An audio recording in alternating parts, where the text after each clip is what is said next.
আবারও তো একটা নতুন বছর চলে এলো, তাই তো? তো নতুন বছরকে আমরা কি কেউ আটকাতে পেরেছি? পারিনি। নতুন বছর আমরা আটকাতে পারি না, সামান্য সময়ের ব্যবধানে একটা নতুন বছরে পা দিই। তো এখানে যারা আমরা বসে আছি বা যে আমার কথাগুলো শুনবে বা শুনছো যারা, একটা নৈতিক চিন্তা আমাদের প্রত্যেকের করা উচিত। কি চিন্তা? মানে যে আমরা মানুষ হয়ে জন্মগ্রহণ করেছি, আমাদের প্রত্যেকের কিছু না কিছু কাজ করতে হবে। আমরা কাজ করলেও শহীদ হব, না কাজ করলেও শহীদ হবো, একটা সময় আমাদেরকে চলে যেতে হবে সবাইকে। তো এই যে কাজের মধ্যে দিয়ে নিজের জীবনকে গড়ে তোলাটা আমাদের প্রত্যেকের কাজ। তা একটা বছরের সঙ্গে আর একটা বছরের আমরা এত নড়াচড়া বা এত সিস্টেমভাবে এত কিছু কেন করি? তার কারণ হচ্ছে যে নতুন করে যদি উদ্যোগ নেওয়া যায় নতুন বছরের জন্য, তাহলে আমাদের জীবনটাকে কিছুটা হলেও পাল্টানো যায়। তো কেন আমি এই কথাটা বলছি? আমরা 2024-এ অনেক ভুল করে ফেলেছি। এখানে কেউ বলতে পারবে যে তোমরা কোনো ভুল করোনি? কেউ বলতে পারবে? কেউ বলতে পারবে না, একজনও না। আমিও অনেক ভুল করেছি লাইফে এই এক বছরের মধ্যে।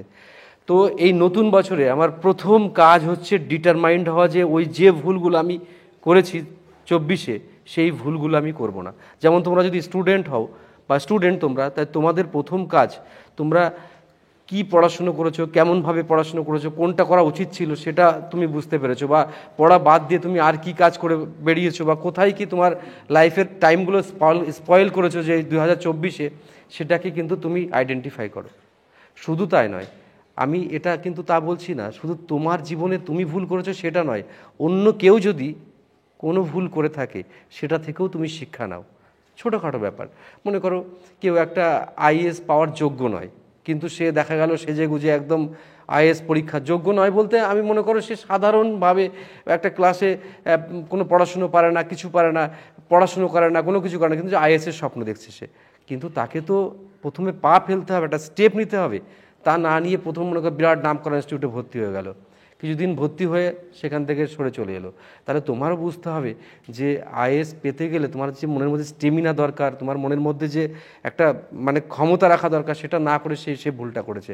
বা এরকম আমরা মনে করো ক্রিকেটার হতে চাই অনেকে, আমরা অনেক কিছু হতে চাই, কিন্তু আমাদের মধ্যে সেই জিনিসটা আছে কি না, বা না জেনে আমরা পা দিচ্ছি কিনা, বা অন্যরা যদি কেউ দিয়ে থাকে সেটাও কিন্তু তোমাকে দেখতে হবে। শুধু তাই নয়, আমরা যখন নেট যুগে বাস করি, তো আমরা বেশি ফেসবুক করে সময় নষ্ট করছি কিনা, ইউটিউব দেখে সময় নষ্ট করছি কিনা, বা প্রিভিয়াস ইয়ারে কোনটা আমাদের সব থেকে জীবনে ক্ষতি করেছে, আমার জীবনে বা অন্যের জীবনে, সেগুলোকে এলিমিনেট করা শিখতে হবে। এটা যদি আমরা না শিখি তো আমাদের লাইফের কোনো কোনো কোনো ভ্যালু থাকবে না আগামী বছরগুলোতে। এটা একটু একটু করে স্টেপ নিতে হবে আমাদের। দেখবে আমি একটা কথা বলি না, একটা যখন তোমরা সিঁড়িতে উঠবে তখন তোমরা প্রথম সিঁড়িতে পা না দিয়ে একদম উপরের সিঁড়িতে পা দেওয়ার চিন্তা করো না। এবং শুধু তাই নয়, তুমি যদি একসঙ্গে 20টা সিঁড়ি দেখে ওঠো এরকম করে, তাহলে তুমি কিন্তু স্টেপ জাম্প করতে পারবে না, পড়ে যাবে। আর তার জন্য আমরা প্রত্যেকটা সিঁড়িতে এরকম করে কিন্তু পা দিয়ে উঠি তো। তার পেছনে কারণ আমরা ভিউটাকে সামনে রাখতে হয়, সামনে রেখে রেখে এরকম করতে হয়। তো এইটা সবসময় মাথায় রাখবে। জীবনে চলতে গেলে আমাদের ভুলগুলো থেকে শিক্ষা নিতে হবে, নিজের ভুল বা অন্যরা সেই রকম কিছু ভুল করেছে সেই ভুল থেকে। তো এটা একটা কথা গেল। আর নতুন আইডিয়াটা বিরাট কাজ করে। আইডিয়া বিরাট কাজ করে মানে কি? মানে এই যে আমি তোমাদের সঙ্গে কথা বলতে বললাম যে আমি তোমার সঙ্গে এখন কথা বলবো, তা এইটা অনেককে ইনফ্লুয়েন্স করতে পারে, অনেককে কাজে লাগতে পারে। তো এই যে সঙ্গে সঙ্গে তুরন্ত আইডিয়া ঠিক করে সেই আইডিয়াটাকে ইস্তেমাল করা, কাজে লাগানোটা খুব দরকার আমাদের প্রত্যেকের জীবনে। এটা কিন্তু খুব দরকার। যেমন ধরে নাও, তুমি এই বছরে তোমার ইচ্ছে যদি হয় যে আমি একটা সরকারি চাকরি পাবো, আমাকে পেতেই হবে, তাহলে তোমাকে আইডিয়া করতে হবে যে আমাকে কি কি করতে হবে। তাহলে আমরা তপবন স্টাডি সেন্টার থেকে যা পড়াচ্ছি সেটা তোমাকে পড়তে হবে, এবং তোমার যদি মনে হয় যে তপবন স্টাডি সেন্টার আমার উপযুক্ত নয়, এখান থেকে স্কিপ করতে হবে। যদি মনে হয় যে আমি এছাড়াও কিছু আইডিয়া করব, সেই আইডিয়াগুলো আমার জীবনে কাজে লাগবে, বা আমি পড়ার সাথে সাথে কিছু আউটসোর্সিং, কিছু ইনকাম করব যাতে মা বাবার বকুনি না খেতে হয়, বা আমি পড়ার সাথে সাথে আরও মানে সুন্দর করে বেশি কিছু সাজাবো, পড়বো, এই আইডিয়াগুলো তোমার ক্রিয়েট করতে হবে। এবং আইডিয়াগুলো সবসময় তুমি যদি মনে থাকে না, আর আমাদের ব্রেন এত তাড়াতাড়ি চেঞ্জ করে আমাদের সব সিস্টেমকে, তোমরা জানো তো এই মাথার সামনের দিকটাকে কি বলা হয়? ফর ব্রেন বলা হয়, তোমাদের আগের দিন পড়াচ্ছিলাম। তো এই ফর ব্রেন সমস্ত বুদ্ধি বা সব কিছু কিন্তু নিয়ন্ত্রণ করে। এবং এই যে ফর ব্রেনের কাজ হচ্ছে কুটিল বুদ্ধি বা সব বুদ্ধি, সব ভালো বুদ্ধি সব কিন্তু এই ঠিক করে।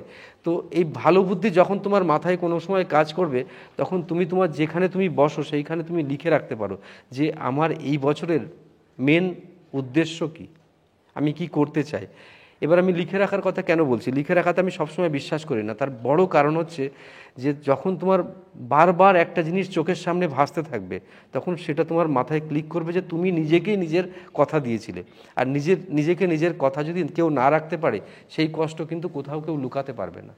ঠিক আছে, তাতে তোমার মনে হবে অন্য কেউ দেখবে, অন্যকে দেখলেই তো তবেই ভালো যে আমি এই কাজটা করছি, এই কাজে সফল না হতে পারলে অন্য সারা দুনিয়া আমাকে বকতে শুরু করবে, বা সারা দুনিয়া আমাকে খারাপ দেখবে। তার জন্য এই কাজটা আমাকে করতেই হবে, এনি হাও। এবার করার জন্য যে প্ল্যানগুলো দরকার, সেগুলো তোমার আইডিয়া নিজেকে ক্রিয়েট করতে হবে।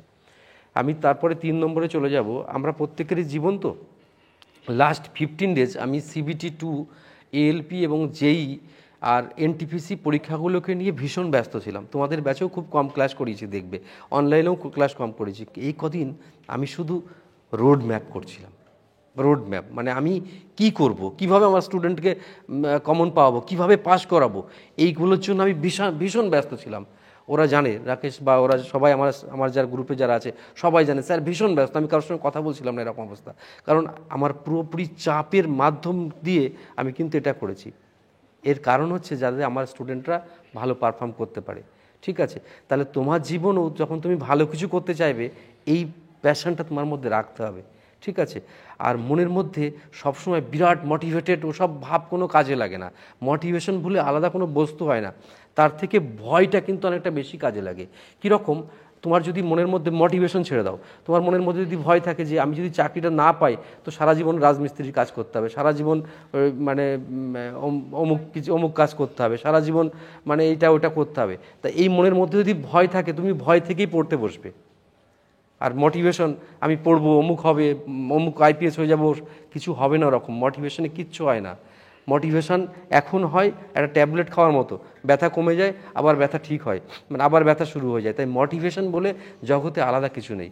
যা বলি সব নিজের কথা এবং নিজের জীবন থেকে উঠে আসার কথা এবং তোমাদের কাছ থেকে শেখা কথা। তাই এই কথাগুলোর মধ্যে আমি যেগুলো সব থেকে ইম্পর্ট্যান্ট বলবো, মোটিভেশন আমার দরকার নেই। আমি ভয় থেকে নিজেকে উন্নত করব। আমার তো ভয় আছে যদি চাকরি না পাই, এরকম ভয় আছে তো প্রত্যেকের। তাহলে চাকরি না পাই যদি, তাহলে কি হবে, তা সেই জন্য আমাকে কী অ্যাকশান নিতে হবে, কী অ্যাকশান নিতে হবে? সেই জন্য আমাকে পড়তে হবে। এই পড়ার অ্যাকশানটা সেখান থেকে তৈরি হবে। বা যে কোনো কাজে, মনে করো আমাকে আমার বাড়ি থেকে কেউ বললো যে কলকাতায় যেতে হবে, তাড়াতাড়ি যেতে হবে, তো কলকাতায় গিয়ে ওই জিনিসটা নিয়ে আসতে হবে। তাহলে ওই জিনিসটা ও মনে করো আমার 1টার মধ্যে নিয়ে আসতে হবে যদি বলে, তাহলে 1টার আগে কীভাবে পৌঁছবো আমি, সেরকমভাবে তো আমি তড়িঘড়ি করে সেখানে যাব, তাই তো? তাই আমাদের জীবনটাও কিন্তু সেই ভয় থেকেই যে আমাদের জীবন অ্যাকচুয়ালি ভালো জায়গায় যাওয়ার সূত্রপাত হয়। এটা ভয় কিন্তু কখনো খারাপ জিনিস নয়। ভয় তোমাকে শেষ করেও দিতে পারে, আর ভয় তোমাকে উন্নত রাস্তায় তুলে দিতে পারে। তাই তোমার মনের মধ্যে একটা ভয় থাকুক, যদি আমি চাকরি না পাই, আমাকে এই কাজটা, আমাকে এই করতে হবে, ওই করতে হবে, তখন সেই ভয়ে তুমি তোমার জীবনের সেরাটুকু দিতে থাকো। এই সব কিছুর মূলে না একটা ছোট্ট জিনিস আছে, সেটা কি বলো তো? সেটা হচ্ছে স্বাস্থ্য, হেলথ। তোমরা হেলথের দিকে কিন্তু কনসাস থাকবে। তোমরা না খেয়ে বেশিক্ষণ থাকবে না, মুড়ি খেয়ে থাকবে তাও ভালো, কিন্তু না খেয়ে থাকবে না বেশিক্ষণ। তা আমি কেন এটা বলি জানো তো? মনে করো এখন কষ্ট করে পড়াশুনো করলে চাকরি পাবে, সব ঠিক আছে, জীবনে সব সুগঠিত হবে, সব ঠিক আছে, কিন্তু তারপরে দেখবে তোমার গ্যাস্ট্রিক আলসার হয়ে গেছে, তখন তোমার সব টাকা দিতে হবে ডাক্তারকে।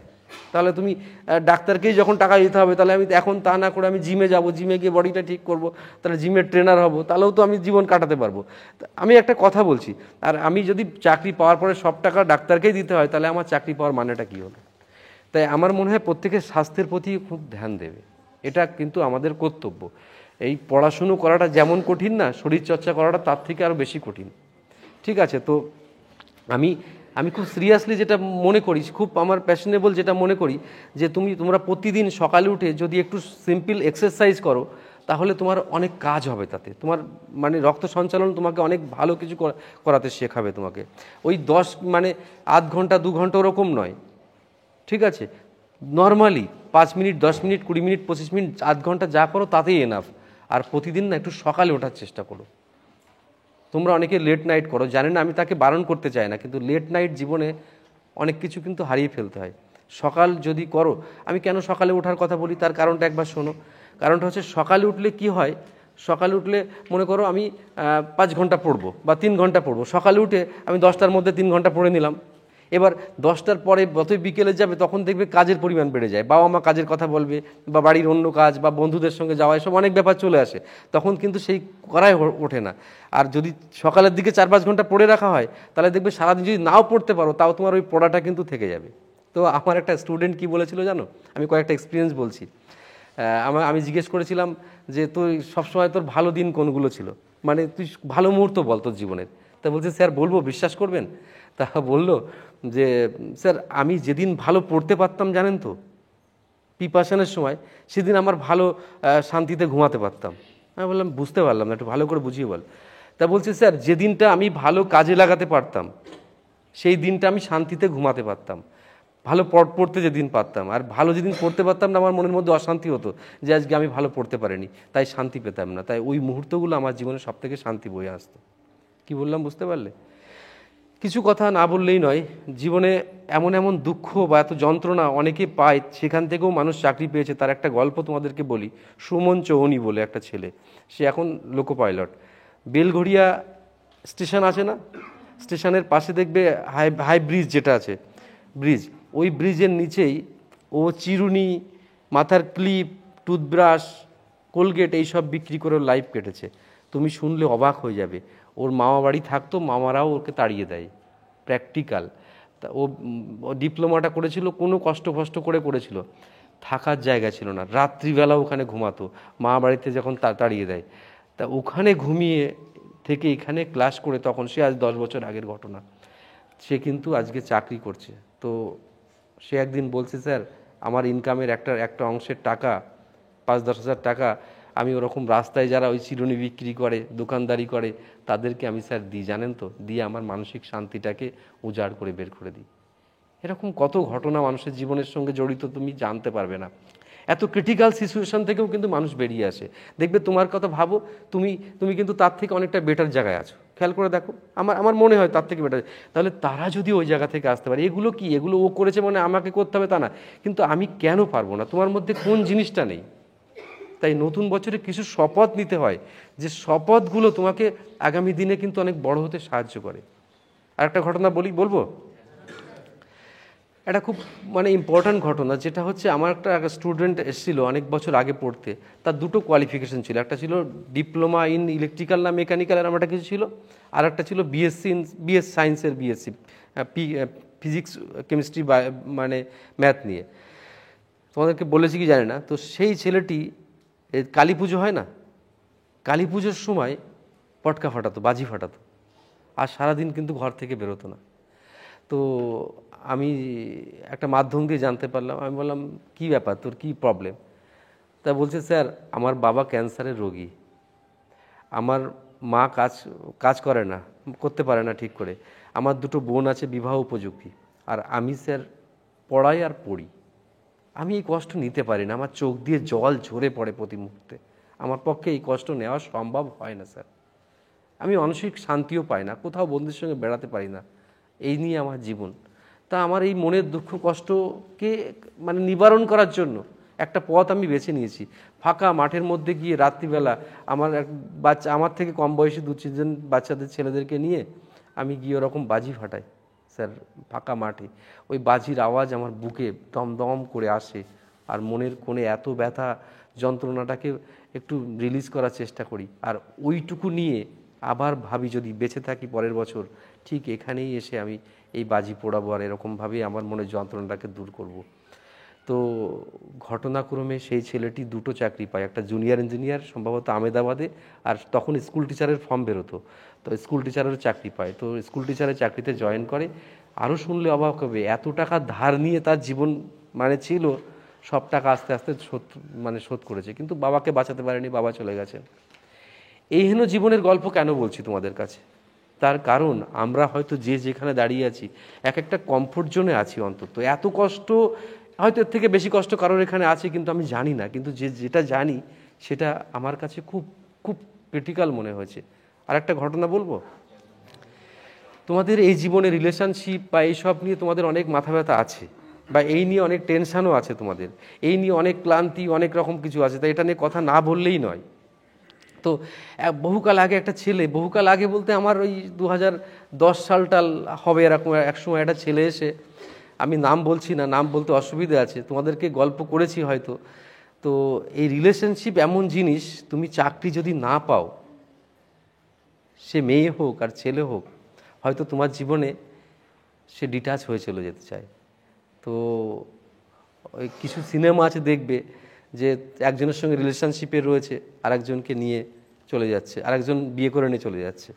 এর কারণ হচ্ছে তোমাদের এই জীবনে এরকম দুঃখ কষ্ট আসবে। যেমনটি ধরে নাও, সেই ছেলেটি যখন আমার এসে বলে, স্যার দাঁতের ডাক্তার, তোমাদেরকে বলেছি হয়তো, বলিনি, সে দাঁতের ডাক্তার আমার জীবনটাকে শেষ করে দিয়েছে, এসে বলছে আমাকে, বলছে দাঁতের ডাক্তার জীবন শেষ করে দিয়েছে। এবার তার সঙ্গে আরও একজন এসেছে, আর একটা পয়জনের বোতল আমার হাতে নিয়ে বলছে, স্যার আজকে আপনার সামনেই খাবো। আমি ছাদে দাঁড়িয়ে আছি, অফিস থেকে ফিরেছি, তখন আমি চাকরি করি।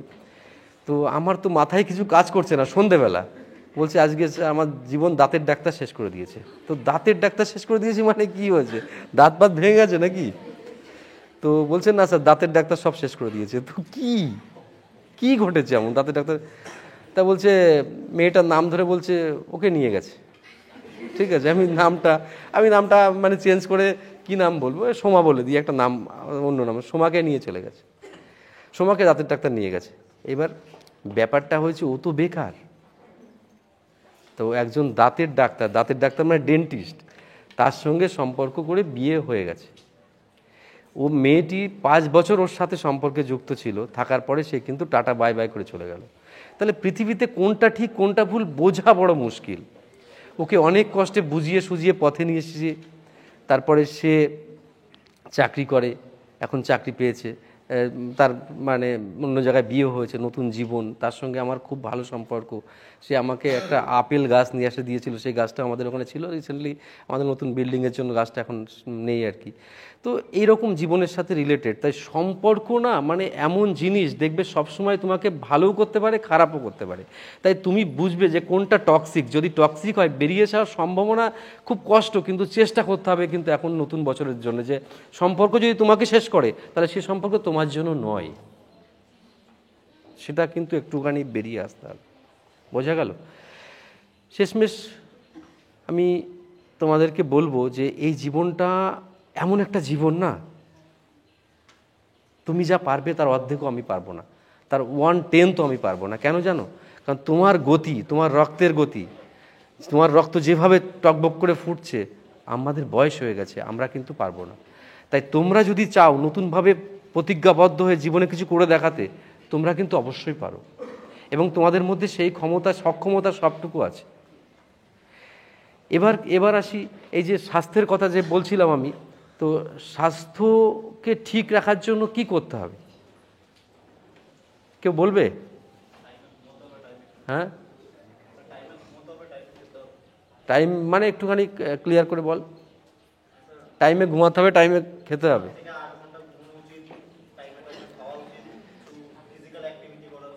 আচ্ছা, ও যা বলছে টাইমে টাইমে খাওয়া উচিত, ফিজিক্যাল অ্যাক্টিভিটি করা উচিত, এবং সময় সময় ঠিক মতো খেতে হবে, টাইম মেনটেন করতে হবে, এই তো অ্যাবসলিউটলি রাইট বলেছে। কিন্তু আমাকে একজন ডাক্তার বলেছিল, এমবিবিএস ডাক্তার, যে আপনাকে 8 থেকে 9 ঘন্টা ঘুমাতে হবে। তো আমি উল্টে জিজ্ঞেস করেছিলাম যে আপনি ক ঘন্টা ঘুমান?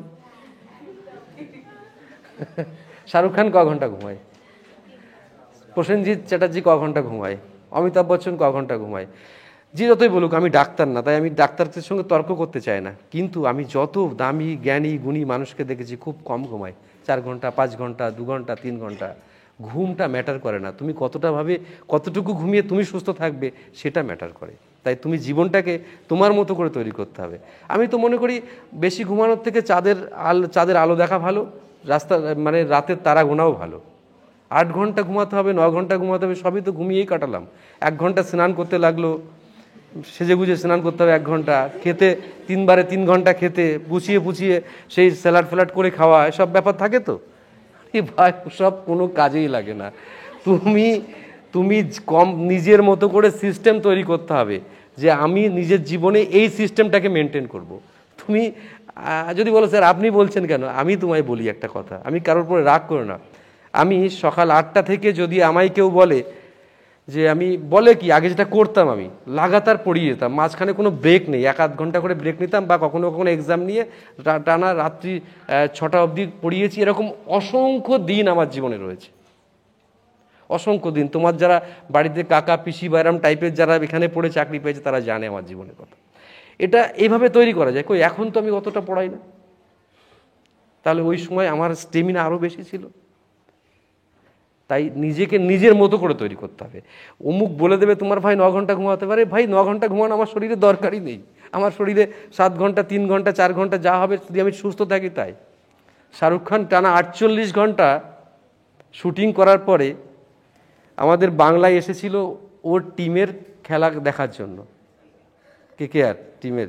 এসে এবার আমি খেলা দেখতে যাওয়া শাহরুখ খানের খেলা দেখতে মধ্যে ডিফারেন্স আছে না নেই? কি ডিফারেন্স আছে? আমি এন্টারটেনমেন্ট করতে যাব আর শাহরুখ খান এন্টারটেনমেন্ট দিতে যাবে। ও হাত এরকম করে বলবে, এরকম বলবে, সেগুলো দেখবো আমরা। তাহলে ওই না ঘুমিয়ে 48 ঘন্টা না ঘুমিয়ে ও কিন্তু ওটা করছে, তার মানে কোয়ালিটি কম্প্রোমাইজ করে এখানে, আর কিছু না। সুকুমার পাল আর শাহরুখ খানের মধ্যে ওই জায়গায় ডিফারেন্স, বুঝেছো তো? তাই তুমি আমি যদি ভাবো, আমি একটা কথা বললাম, নিজেকে মোল্ড করো, ফ্লেক্সিবল করো, নিজের মতো করে করো। আমি ওই সময় খাবো ওই সময় ঘুমাবো, এটা হতে পারে না কখনো জীবনে। তো এখন তোমাদের ফুটন্ত টকবগের সময়, তো নিজের মতো করে সাজাও যে আমি এতটা বেশি টাইমটা পড়বো। আমার স্নান করতে 1 ঘন্টা নেব না, আমি স্নান করতে 5 মিনিটে স্নান করব, 7 মিনিটে স্নান করব। মানে আমি একটা আইডিয়া দিচ্ছি, সেজে গুজে মায়ের শাড়ি পরে কোথাও পুজো দেওয়া যাওয়ার দরকার নেই, তার থেকে সেটুকু যদি কাজে লাগাও সেটা করতে পারো, ঠিক আছে? লাস্টলি একটা কথা বলে শেষ করব, তোমরা হয়তো অধৈর্য অনেকে হবে। একটা কথা বলে শেষ করব লাস্ট, শোনো। কথাটা হচ্ছে যে এই যে রিলেশনশিপের কথা বলছিলাম না, এইখানে একটা বড় কথা আছে, খুব বড় কথা, খুব দামি কথা, আমি যেটা রিয়েলাইজ করেছি অনেক মানুষের মধ্যে থেকে। সেটা হচ্ছে যে এঙ্গেজমেন্ট হয়তো মানুষের যে একজন একজনকে ভালো লাগতেই পারে, চুম্বকের মতন কেস এগুলো। তো বিপরীত মেরুর প্রতি আকর্ষণ বেশি হবে, এটাই স্বাভাবিক নিয়ম। তো মনে করো কারোর সঙ্গে কারোর ভালো লেগে গেল, তখন হয়তো দেখা গেল সপ্তাহে 1 দিন হয়তো মিট করলো 1 ঘন্টার জন্য, বা মাসে 1 দিন মিট করলো, তো নর্মাল কেস হয়তো না, কিরকম করে পার্কে মিট করলো। পয়েন্ট নাম্বার 1, যখন মিট করতে যাবে সেই মেয়েটি তার আগে 2 দিন আগে থেকে কি সাজবে, কি পরবে, কি চিন্তা করবে, কি কথা বলবে, কত পর্যন্ত কথা বলতে পারবে, বা এবং কোন ফেস পাউডারটা মাখলে তাকে সুন্দর লাগবে, ট্রায়াল হয়ে যাবে 3 বার। এইসব করার পরে যখন পটের বিবি সেজে তখন যাবে পার্কে, আর ছেলেটিও ইচ্ছে মতো জিন্স কোন ব্র্যান্ড ভালো না ভালো যদি নিজের না থাকে অন্যের জিন্স ধার করে মানে বাস বেশ গেট আপ করে সে কিন্তু যাবে।